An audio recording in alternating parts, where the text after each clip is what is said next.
Kao desert za vaš sutrašnji meni predlažemo da pripremite ananas tortice.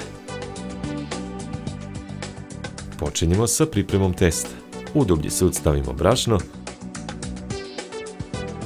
mlevene orehe, šećer, prašak za pecivo i vanilin šećer. Jaja polupamo, pa ih dodamo u sud. Zatim u sud dodamo slatku pavlaku i margarin.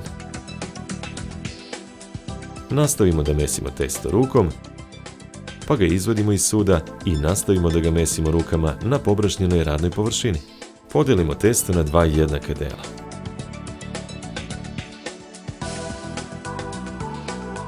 Od prve lopte testa oklagijom razvlačimo koru. Okruglom modlom iz kore vadimo forme. Zatim okrugle modle namastimo margarinom.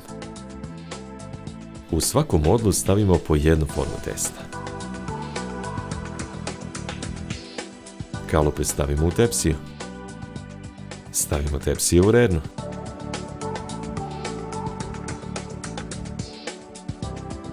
Pečemo 15 minuta na 180 stepeni. U međuvremenu pripremamo file. U šerpu na šporetu sipamo 150 ml mleka, pa dodamo slatku pavlaku. Dodamo smeđi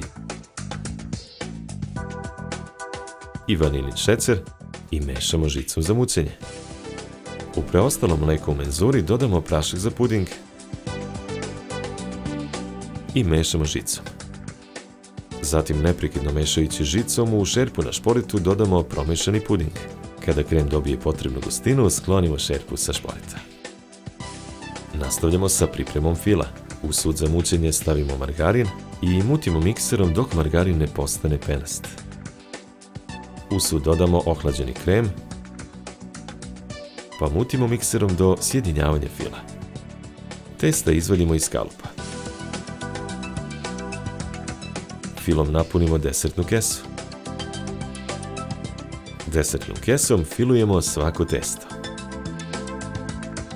Na fil stavimo po jedan krug ananasa. Sa po jednom trešnjom u krugovima ananasa dekorišemo ananas tortice. Poređamo tortice na tacnu za serviranje.